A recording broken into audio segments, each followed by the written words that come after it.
1 Tessalonicenses, capítulo 2, versículo 15, final do 15 e o 16, só o início do 16. Diz assim, final do 15. São adversários de todos os homens e nos impedem de pregar aos gentios as palavras da salvação. Só isso, irmãos, tá bom?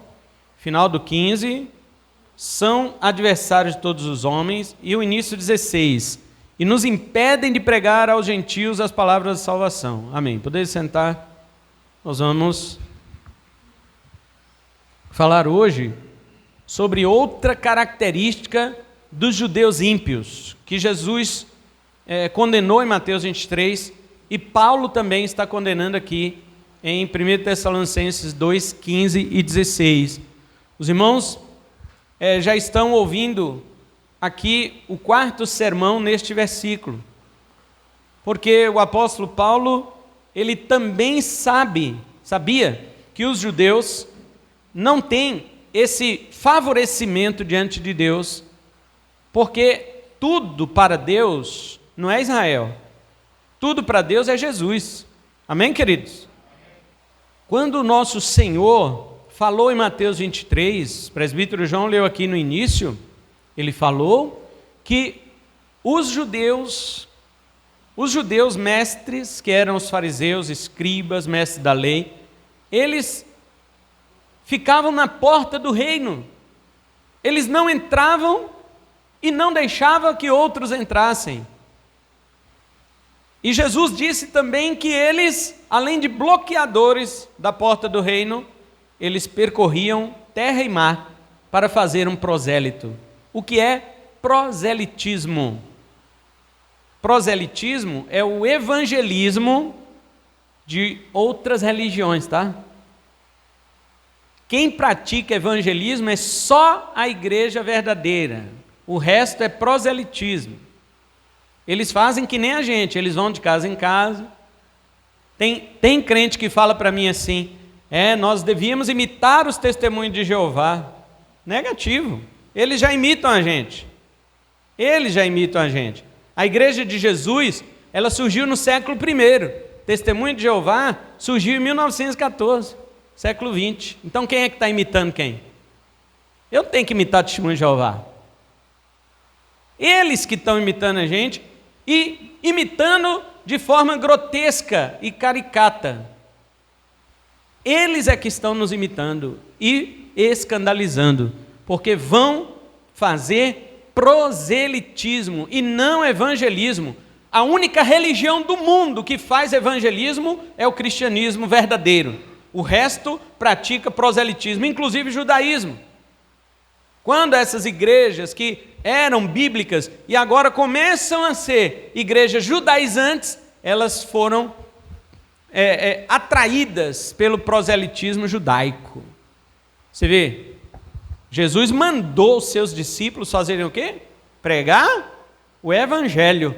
Mas quando Jesus olhou para os seus compatriotas judeus, pregando para gentios o judaísmo, Jesus elogiou isso? Presta atenção. A igreja, quando prega o evangelho, Jesus elogia. Os próprios judeus, irmãos de Jesus, que pregavam o judaísmo para outras nações, Jesus elogiou? Não. Jesus disse que era melhor que eles ficassem calados, porque quando eles iam para o meio dos gentios e dos pagãos para pregar o judaísmo, ou seja, fazer proselitismo, a Bíblia diz, Jesus diz que eles tornavam os pagãos filhos do inferno 2 vezes mais do que os judeus já eram. Jesus está dizendo, vocês judeus, vocês fariseus, mestres da lei, vocês já são filhos do inferno. E quando vocês pregam isso que vocês ensinam para quem não conhece nada, nem da lei de Moisés, nem do evangelho, e essa pessoa aceita o judaísmo, ele se torna filho do inferno 2 vezes mais do que vocês. Ou seja, eles já iam para o inferno por serem pagãos. Agora eles vão por serem pagãos e por guardarem a lei. E aí, está achando que é vantagem? Está achando que é vantagem ficar enchendo a igrejinha de bandeirinha de Israel? Ficar enchendo a igreja de arquinha da aliança, querubim com asinha tocando? Chofar, vamos tocar o chofar. Aí pega um berrante, porque chofar não é berrante, chofar é chifre de carneiro. Aí os caras pegam de boi mesmo. E fica dentro da igreja tocando o berrante. E chama de chofar. E aí o povo, nossa, quando ele tocou o chofar, eu senti a unção de Deus. Que unção, meu irmão? Aquilo era gordura do carneiro, gordura do boi. Não tinha unção de Deus. Palhaçada de trazer judaísmo para dentro da igreja e não sabe que se torna filho do inferno 2 vezes mais do que eles já são. Foi o que Jesus falou. João não quis falar aqui, porque ele falou que eu ia pregar. Então agora eu estou falando. Agora Paulo diz o seguinte, Paulo diz, no grego ele fala assim, a parte que eu li, final do 15 e início do 16, no grego ele diz, e a todos os homens são opostos. Os judeus são opostos a todos os homens, dificultando-nos aos gentios falar para que sejam salvos.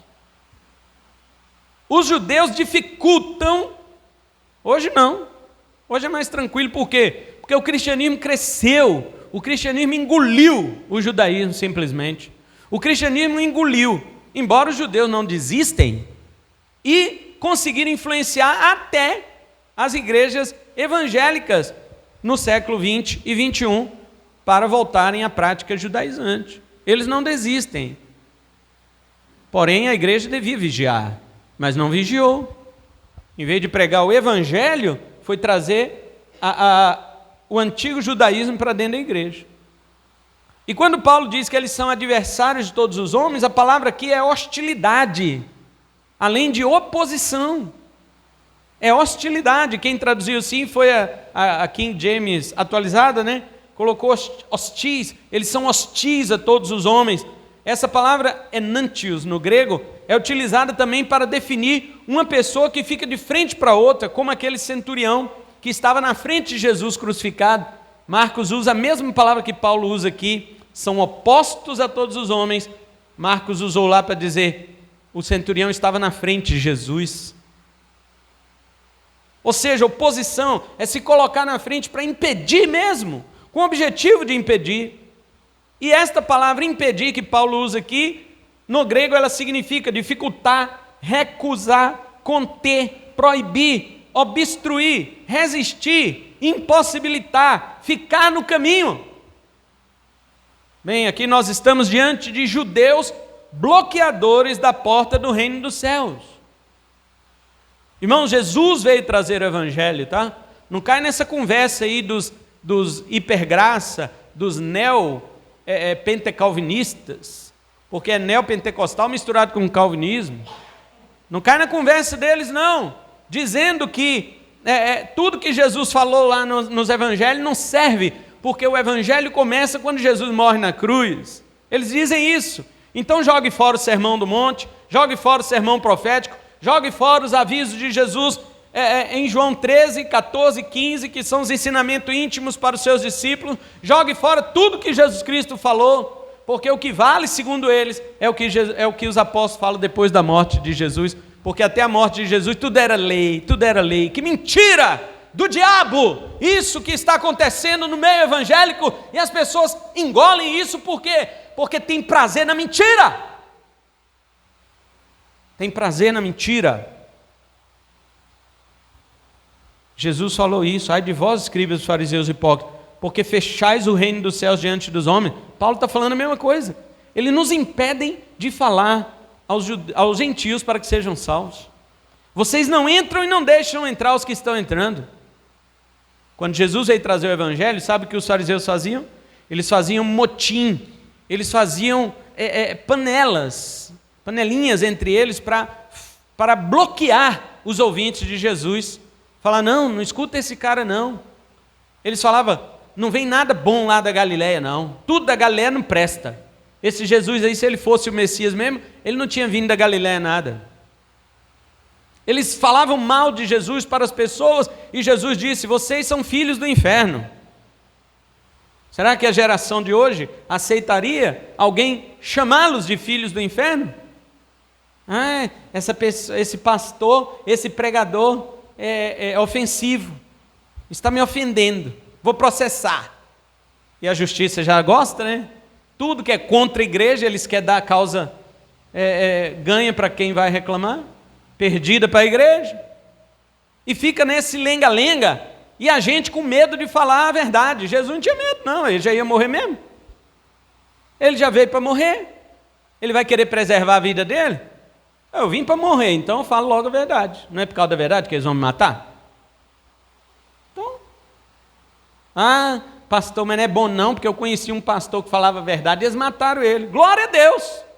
É isso que diz a Bíblia. Bem-aventurado é esse pastor. Agora, esses filhos do inferno, eles vão ter que dar conta do sangue desse pastor no último dia. E aí? O que você quer? Você vai ficar do lado de quem? Na época de Jesus, os judeus tinham uma fama de inimigos de todas as nações.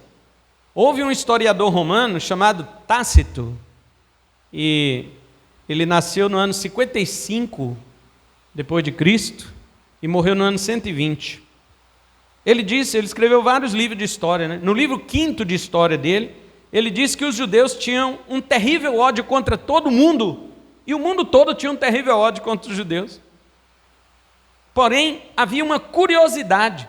As nações, por mais que odiassem os judeus, ficavam curiosos e impressionados com sua religião.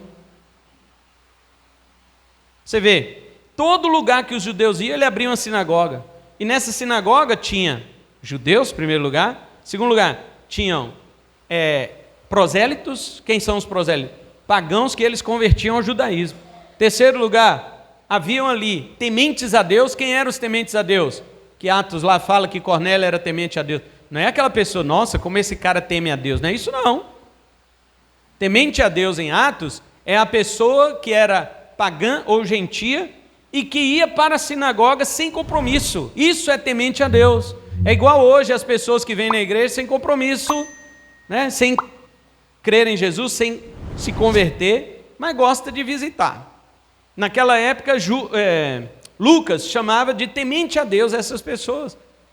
Um prosélito era mais fiel do que um temente a Deus naquela época, porque um prosélito deixava a sua religião pagã e passava a crer no judaísmo, guardar o sábado, circuncidar, guardar as dietas da lei de Moisés e tudo mais, e frequentar a sinagoga. O temente a Deus não, ele só frequentava a sinagoga, ele não guardava mais nada da lei.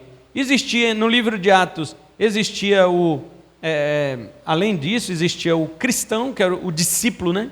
O discípulo, que era, seja ele judeu ou gentil, que cria em Jesus e seguia a doutrina dos apóstolos. Ele era chamado de discípulo no livro de Atos, ou cristão.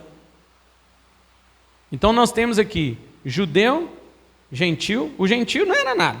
O gentil era aquele pagão mesmo, que nem cristão e nem judeu ele não era. Nem guardava a lei de Moisés e nem ouvia o evangelho. Esse era o gentil. No livro de Atos é assim. Então gentil, pagão, não judeu, que não guardava a lei de Moisés e nem o evangelho.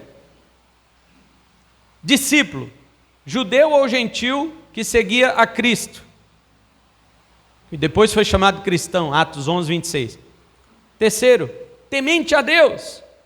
Um gentil ou pagão que se engraçava, que se associava com a visita à sinagoga, mas não assumia compromisso. Prosélito era o gentil que assumia o compromisso com o judaísmo, guardando a lei de Moisés, circuncidando e tudo mais. E o judeu, que é o judeu de sangue mesmo, nascido não necessariamente em Israel, mas filho de pai e mãe judeus e que mantinha a religião judaica. Essas 5 classes de religião entre judaísmo e cristianismo que você encontra no livro de Atos. Pois bem, o que Paulo está salientando aqui não é esse ódio que os judeus tinham do mundo e o mundo tinha deles, não. O que Paulo está falando aqui é que eles eram inimigos de todos os homens. Em que sentido? A parte A do 16 explica a parte final do 15. Voltemos no texto. Diz assim: eles são opostos a todos os homens e nos impedem de pregar aos gentios as palavras da salvação. É nesse sentido que Paulo está dizendo que os judeus são inimigos de todos os homens. Em que sentido que você é inimigo das pessoas? Eles são inimigos no sentido de tentar impedir que essas pessoas ouçam o evangelho. Não há pior inimigo do que aquele que se opõe, ou melhor, que se interpõe entre um pregador do evangelho e o seu público, seja de um só ouvinte ou de uma multidão. Jesus pregava para um e pregava para milhares, mas os judeus entravam na frente, bloqueavam a porta do reino. Eles não entravam e nem deixavam os outros entrar. Eles não criam em Jesus e queriam impedir outras pessoas de crerem em Jesus. Hoje é a mesma coisa. E não são só os judeus que são bloqueadores da porta do reino. Há muitas pessoas que também bloqueiam. Os escândalos que acontecem no meio cristão são provocados pelos próprios crentes que deveriam pregar o evangelho e estão provocando escândalo, se colocando à porta do reino, impedindo pessoas de entrar no reino. O que as pessoas lá fora falam com relação aos escândalos do meio cristão? O que eles falam? Eles dizem, é por isso que eu não sou crente. Mentira, eles não são crentes por outras coisas. Mas eles só esperam isto acontecer para dizerem que é por isso que eles não são crentes. Mentira! Eles não são crentes porque são incrédulos, filhos do inferno. Agora vêm os bloqueadores do reino e se colocam na porta do reino de Deus. Não entra e não deixa os outros entrarem. É isso que Jesus condenou e que Paulo também está falando aqui. Eles são opostos a todos os homens. Em que sentido? No sentido que Tácito falou? Também. Mas essa questão do judeu ser inimigo do povo e o povo ser inimigo dele, isso vem de milhares de anos. A questão é, não seja inimigo de uma pessoa, judeu, a ponto de você impedir que ela receba o evangelho. Se você fizer isso, você está em oposição contra Deus. E é isso que muitos crentes deveriam entender também, porque este não é um problema exclusivo dos judeus. Há muitos crentes que também se colocam à porta do reino e impedem outros de entrar. Cuidado, você está em oposição franca contra aquele que abriu a porta do evangelho para o mundo. Quero usar um exemplo. Abra sua Bíblia em Atos capítulo 13.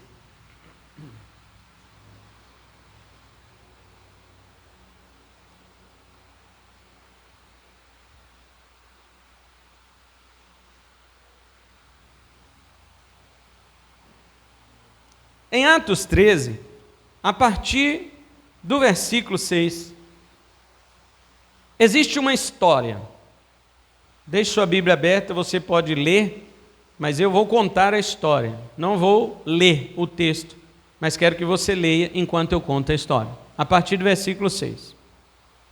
Na primeira viagem de Paulo, ele foi com Barnabé, e chegaram a uma pequena região da ilha de Chipre, e encontraram ali um judeu. Eles encontraram um judeu. Lucas o chama de mágico, falso profeta. Não se sabe o nome dele. A Bíblia chama ele de Bar Jesus, registrado no versículo 6. O nome dele é Bar Jesus.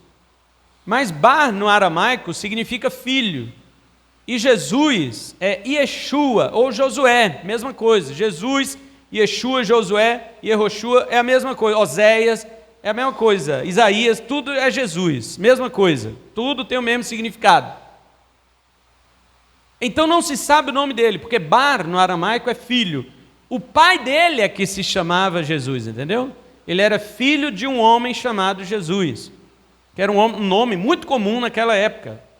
Josué era um nome muito comum naquela época. Yeshua, Yehoshua, em hebraico, é um nome muito comum naquela época. Então, o pai desse homem chamava Yeshua, e Bar é filho em aramaico. E a Bíblia diz que ele era um ilusionista, ou até mesmo um feiticeiro, que vivia na companhia de um procônsul romano chamado Sérgio Paulo. Lucas diz que este procônsul, Sérgio Paulo, era um homem perspicaz. O que é um homem perspicaz? É um homem inteligente, um homem prudente, compreensivo, um homem sagaz, questionador. Isto é uma pessoa perspicaz. Ora, percebam, Sérgio Paulo era inteligente e Bar Jesus conseguiu o quê? Conseguia capturar a atenção deste procônsul. Um homem desse nível, um homem que tinha um cargo público derivado do imperador romano. Ele tinha esse cargo público, era um homem inteligentíssimo E Bar Jesus, um judeu mágico, um judeu ilusionista, conseguia capturar a atenção e ficar distraindo Sérgio Paulo. Mas ele cobrava por isso. Os encantadores daquela época eram igual aos de hoje. Eu faço as mágicas, mas você paga. E Sérgio Paulo ficava, provavelmente, pela palavra grega que Lucas usa para dizer que ele era um homem perspicaz, ele pagava para Bar Jesus fazer mágica na frente dele, mas ele ficava atento, ele queria descobrir como que era aquilo lá. E você acompanha a rapidez da mão de um ilusionista? Você acompanha? Não dá, não. Eu tenho um irmão que é ilusionista, o mais novo, né? Ele é pastor também, mas ele não prega ilusão, não. É só nas brincadeiras dele, ele faz ilusionismo. Irmãos, sinceramente, uma vez eu mandei ele ajoelhar, que eu ia botar a mão, que eu ia repreender. Olha, ele fez uma mágica tão impressionante que eu falei assim, não pode, cara. A mão dele, irmãos, no momento, ela parece assim, sabe aquelas mãos que quando faz um movimento muito rápido, fica aquela sombra manchada? A mão dele parece que é cheia de sombra dessas. Não é com blusa assim, igual a minha, não. Blusa de manga curta, para não dizer que está escondendo nada aqui, ó. Só rapidinho uma que ele fez lá, que a Claí testemunhou essa. Ela estava lá na casa, o dia que ele fez, na casa do meu pai. Ele pegou uma garrafinha pequena de Coca-Cola, dessa transparente, já vazia, né? Vazia. Garrafinha transparente. E colocou ela tampada lá no sofá. E aí chamou a gente para cá e nos mostrou uma pequena flanela laranja. Essa flanelinha, né? Ele mostrou para nós. Com a blusa aqui, que eu estou dizendo, manga curta, nada igual aqui para dizer, escondeu aqui, né? E a garrafa de coca vazia, tampada lá no sofá. E ele chamou a gente para cá, e aí mostrou essa flanelinha. Eu filmei, se vocês quiserem ver depois. Mas não vou mostrar porque vocês estão mais interessados na mágica que na pregação. Então, ele pegou e colocou, irmãos, a flanelinha laranja, assim, ó, dentro da mão dele. E empurrou. Foi empurrando, passou 5 dedos assim, não sei para quê, e a mão cheia de sombra, que é a coisa mais esquisita. E ele fechou a mão, assim, ó, e falou para a Claí, bate aqui na minha mão. Aí quando ela bateu assim, ele abriu, não tinha nada. Nada. Assim, a caixa, a coisinha, a garrafa, né? Ele mostrou ela vazia, deixou no sofá e depois colocou dentro de uma caixinha. Aí fez isso. Ele pegou. Tinha nada na mão dele. Aí ele falou, pode tirar a garrafinha de lá. Quando tirou a garrafa tampada, a flanelinha estava lá dentro. Está filmado. Só não está repreendido. Mas está filmado. Então imagina, ele fez de graça, né? Não cobrou. Eu falei, mas Bar Jesus cobrava. Sérgio Paulo pagava, mas nunca descobria. Apesar de ser perspicaz, de ser um homem inteligente, então essas coisas iam acontecendo. Pastor Heber, o nome dele, viu? Só que as mágicas não vai estar na internet, não. Iam acontecendo e acabou que quando Sérgio Paulo ficou sabendo que o apóstolo Paulo e Barnabé, no caso, Saulo ainda, né? Ele não tinha trocado de nome. Saulo e Barnabé estavam na cidade. Ele disse o seguinte, tragam estes 2 homens para mim, porque eu estou ouvindo dizer que o evangelho que eles pregam por aí está fazendo muitos milagres e muita gente se convertendo. Eu quero ouvi-los. E trouxeram Saulo e Barnabé diante de Sérgio Paulo. E ali estava Bar Jesus, do lado dele. E a Bíblia diz que ele pediu para chamar Saulo e Barnabé, porque ele queria ouvir a palavra e questionar também Saulo e Barnabé. Ele queria questionar, ele era um homem questionador. E enquanto ele estava ouvindo o evangelho, Bar Jesus estava lá fazendo as suas mágicas, o seu ilusionismo diante dele. E nessa hora Lucas chama Bar Jesus de Elimas, que é uma tradução para a palavra mágico. E ele se opunha aos apóstolos na tentativa de afastar o procônsul da fé, que começava a germinar no seu coração. A palavra grega que Lucas usa lá tem a mesma raiz da palavra que Paulo está usando aqui em Tessalonicenses. A palavra antísteme é um termo que os gregos antigos, Tucídides também, que foi um historiador grego do século V, eles usavam esta palavra como um termo militar grego para dizer que quando um exército se opunha a outro exército, Bar Jesus se opunha ao apóstolo Paulo, fazendo as distrações mágicas diante do procônsul Sérgio Paulo. A palavra significa resistir fortemente a um oponente.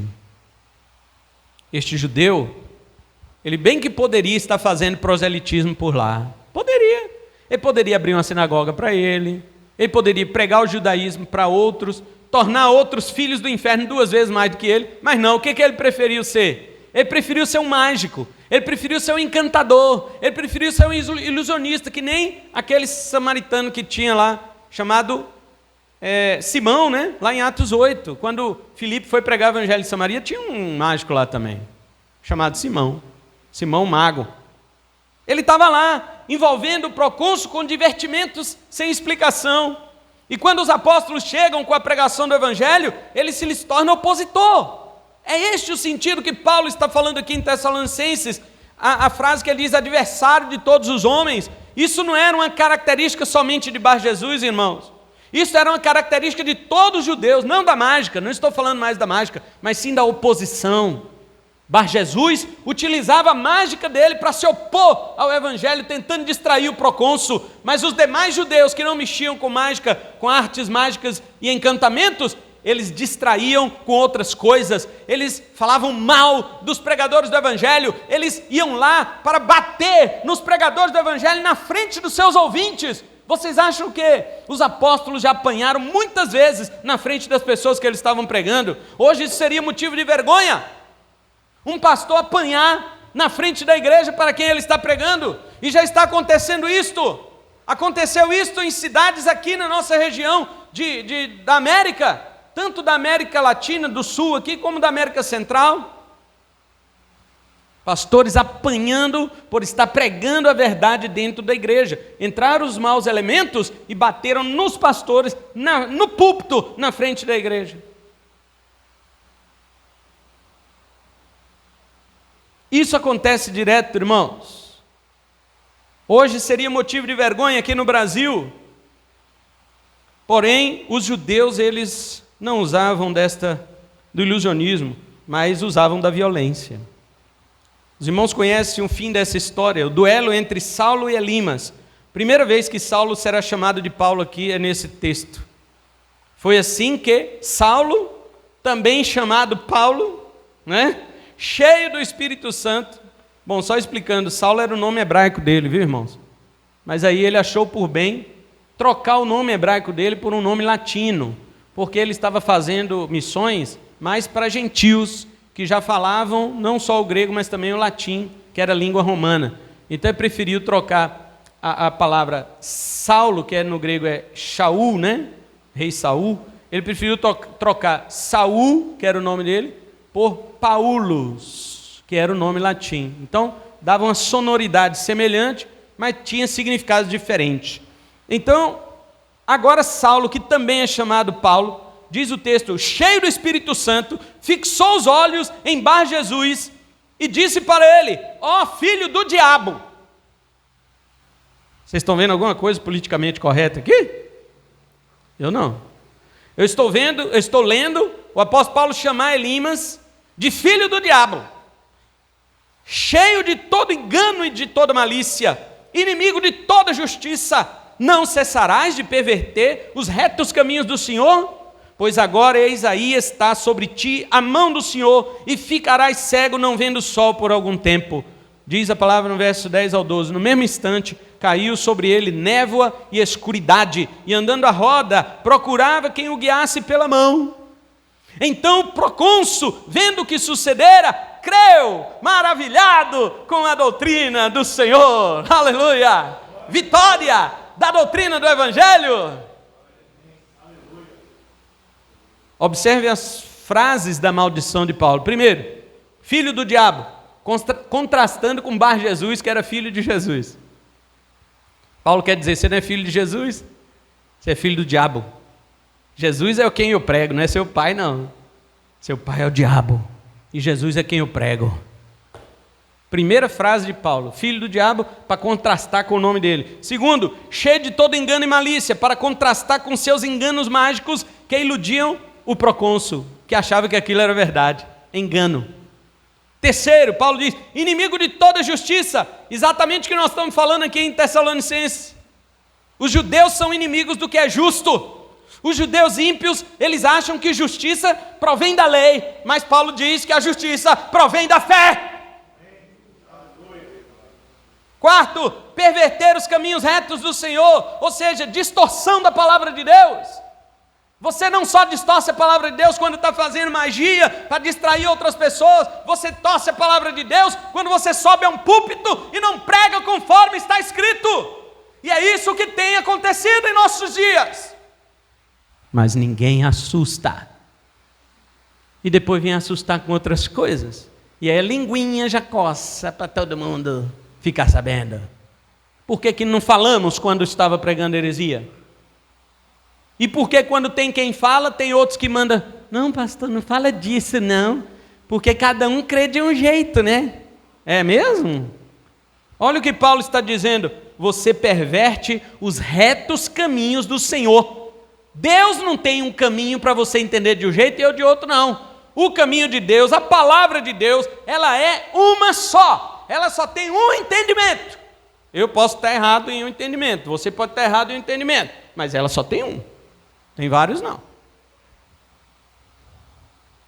Quinto, sobre ti a mão do Senhor, contrastando com a mão de Bar-Jesus sobre o procônsul.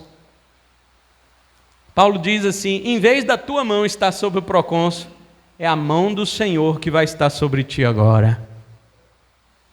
E aí vem a praga de Paulo, ficarás cego não vendo o sol, provando que Bar-Jesus estava em trevas, enquanto Paulo e Barnabé estavam na luz.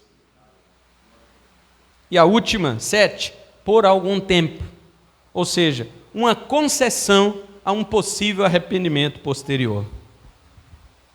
Vou te dar um tempinho para você se arrepender. Você não vai ficar cego a vida toda não. Na hora que você voltar a enxergar, você vai ver quem é o poderoso, não é você. Não é você. Não sabemos se este homem se arrependeu. Isso não nos interessa. Mas sabemos que o procônsul creu. Aleluia. Maravilhado da doutrina do Senhor. Sabe por quê? Porque a doutrina do Senhor não é só fala. A doutrina do Senhor é poder. A doutrina do Senhor, ela fala as palavras da verdade, mas ela aprisiona os demônios do inferno. Essa é a palavra de Deus. Glória a Deus, aleluia, aleluia. Fica tranquilo, irmão, eu bato aqui, mas aqui tem 2 bases que seguram o vidro, tá? Não é no vidro oco, não. Queridos, os judeus não impediam o evangelho como um Bar-Jesus, mas eles impediam através da violência. Já repeti muitas vezes as agressões que Paulo sofria na mão dos seus próprios compatriotas. E é de quem que Paulo está falando lá em Tessalonicenses? Ele está falando dos judeus. Ele olhou ali para os Tessalonicenses e viu os Tessalonicenses sendo perseguidos pelos próprios Tessalonicenses. Ele falou, olha que legal. Os judeus também, crentes, são perseguidos pelos judeus incrédulos. Que legal, isso é uma característica da igreja de todo mundo. A igreja chinesa é perseguida pela China. A igreja norte-coreana é perseguida pela Coreia do Norte. E assim vai. Os próprios compatriotas não poderão aceitar que você se converteu a Jesus, e você vê isso dentro da sua casa. Quando você se converte ao Senhor, muitos se levantam contra você, dentro da sua casa, quanto mais na nação. Para impedir que os gentios fossem salvos, como disse Paulo, no início de 16, os judeus também, além de se colocarem à porta do reino, eles faziam o tal do proselitismo. Já expliquei para os irmãos o que é proselitismo. Proselitismo é qualquer pessoa que bate a tua porta de outra religião querendo pregar para você. Isso é proselitismo. Só o cristão verdadeiro faz evangelismo, só. O resto faz proselitismo, que é tentar tirar você da tua religião para levar para deles. As seitas são quase sempre assim. Quase você não vê testemunha de Jeová proclamando, fazendo proselitismo com pessoas mundanas que não conhecem nada de religião. Sempre eles vão, ou quase sempre eles vão, à porta de quem já tem religião. Por quê? Porque esta pessoa é mais admitida para ouvir falar. Porque aquele doidão, ímpio, que anda bebendo, loucão das ideias, ele não quer nem saber. Ele faz musiquinha para os testemunhos de Jeová domingo de manhã, batendo na porta da casa dele. É isso que ele faz, para zoar. Mas o religioso, ele é respeitoso. A testemunha de Jeová chega lá, não, com toda a educação ele recebe, e vai ouvindo, daqui a pouco ele está acreditando no que o testemunho de Jeová falou. Isso é proselitismo. Só o cristão faz evangelismo. Agora, a sentença de Jesus para quem faz proselitismo é a seguinte: vocês são filhos do inferno. E quando vocês chamam alguém para a sua religião, esta pessoa que aceitar, ela se torna filho do inferno 2 vezes mais do que você. Ora, se na época do nosso Senhor, que o cristianismo nem estava instalado ainda, era isto, ser filho do inferno, tornar um prosélito era filho 2 vezes, quanto mais a prática do judaísmo hoje dentro do cristianismo. O autor aos Hebreus, e Paulo também, combateu fortemente essa prática. Voltar às práticas judaicas era cometer suicídio religioso. Paulo repreendeu os Gálatas no capítulo 3, verso 5, dizendo assim: aquele, pois, que vos concede o Espírito e que opera milagres entre vós, porventura o faz pelas obras da lei ou pela pregação da fé? Esta é a pergunta que Paulo estava dizendo. Por quê? Porque os Gálatas aceitaram a pregação de Paulo com operação de milagres e pela pregação do Evangelho. Mas quando Paulo foi embora, que deixou a igreja lá, quem chegou lá? Quem chegou lá? Os judeus. Os judeus. Paulo foi embora, os judeus chegaram. Quando os judeus chegaram na igreja, o que é que eles fizeram? Vocês têm que aceitar a lei de Moisés junto. Vocês têm que circuncidar, guardar o sábado. Vocês têm que guardar a Páscoa, guardar o Pentecoste. Você tem que guardar a festa dos tabernáculos. Vocês têm que guardar a lua nova. Paulo disse assim na carta: eu queria que estes que mandam vocês circuncidar fosse, capado. Paulo fala isso, só que ele fala, numa linguagem mais, eu sou esculachado. Paulo não. Paulo falava: eu queria que eles fossem mutilados. Mas, para quem sabe ler, fazer igual meus gatos, capar tudo.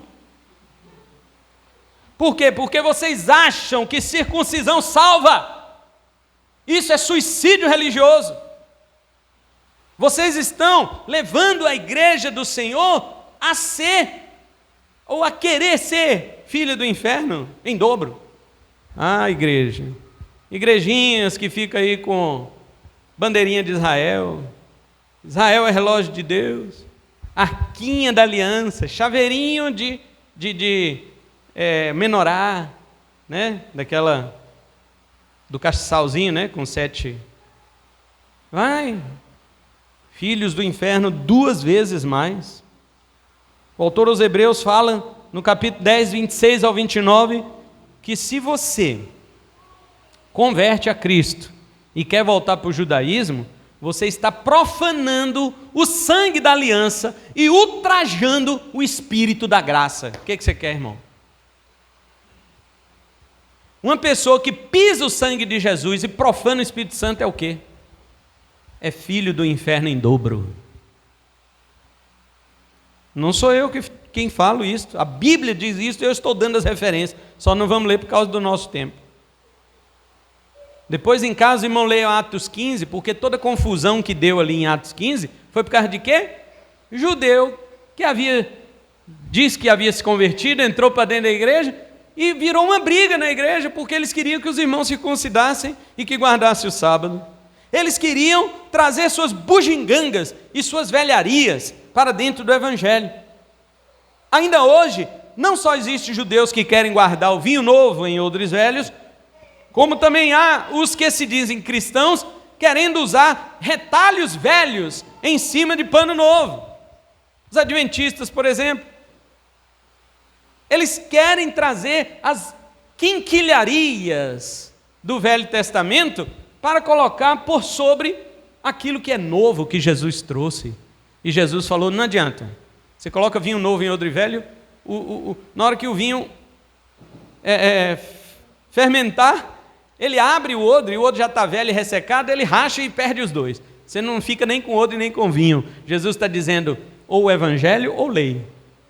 Quer ser salvo pela lei, adventista? Guarde toda ela durante toda a sua vida, sem errar nenhum segundo. E desde que você nasceu. O dia que você errou, você já depende de Jesus. E quando foi que eu errei? Quando eu nasci. Quando minha mãe me ganhou no hospital, no dia 25 de novembro de 1973, às 1h10 da tarde, no Hospital Manuel de Novaes, em Itabuna, Bahia. Eu já nasci ofendendo a Deus. Eu já nasci precisando de Jesus. Agora, judeus, você quer ser salvo? Venha para o Evangelho. Não tornem pagãos filhos do inferno mais do que vocês. Eu quero finalizar com uma palavra agora para a igreja, não é para judeu não. Judeu já falei demais deles. Igreja, tenha coragem. Como já relatei, hoje em dia os judeus não impedem tanto quanto na época de Paulo. Na época de Paulo o cristianismo era um menino, era uma criancinha. O judaísmo era gigante naquela época. Por isso que eles queriam bloquear. Hoje não, queridos. O judaísmo nem chega perto da estatística de tantos cristãos que tem na face da terra. Não chega perto. O cristianismo é a primeira religião do mundo. O judaísmo não é nem a terceira.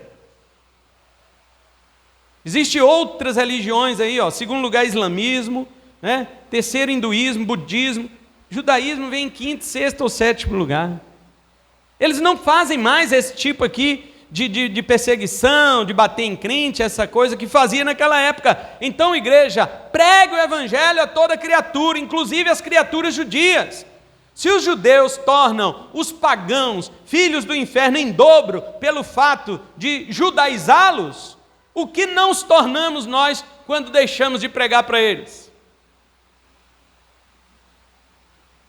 Um judeu proselitizando torna um filho do inferno em dobro, e a igreja que não evangeliza torna um pagão em quê?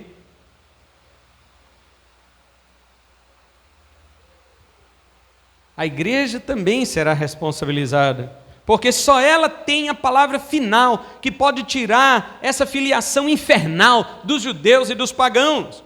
Por que nos calaríamos, irmãos? O que hoje temos visto não são judeus bloqueando a porta do reino, são os próprios crentes que proclamam o reino, bloqueando. O que devemos fazer sobre isso, irmãos? Duas coisas você deve fazer. Primeiro, pregue o evangelho. E segundo, vamos nos portar de tal modo, como disse Paulo em 1 Coríntios 10:32, não vos torneis causa de tropeço, nem para judeus, nem para gentios, e nem para a igreja de Deus.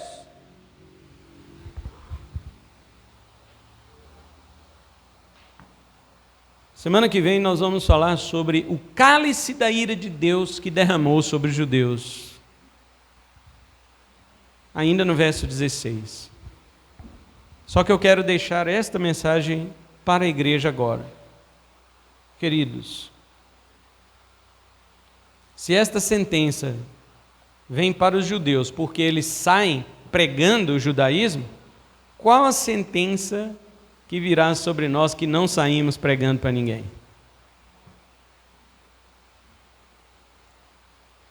Aos judeus foi dado um mandamento de serem luz das nações do Antigo Testamento, Isaías 61, Isaías 60.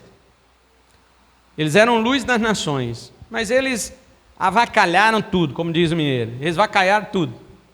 Então Jesus veio. Quando Jesus veio, Jesus então forma um povo dentre os judeus e gentios chamado igreja. Agora este povo é comissionado E a comissão, a grande comissão está em Mateus 28, 19, que Jesus disse: indo, fazei discípulos de todas as nações, judeus e gentios, batizando-os em nome do Pai e do Filho e do Espírito Santo, ensinando-os a guardar todas as coisas que vos tenho ordenado. Nós estamos fazendo isso, ao menos com as pessoas ao nosso redor. Não estamos falando nem de nações. Eu já disse aqui que a estatística mostra o seguinte: se cada cristão, na estatística, tá? Se cada cristão evangelizasse 3 pessoas diferentes, não a mesma, 3 pessoas diferentes, o mundo inteiro seria evangelizado em 5 minutos. 5 minutos.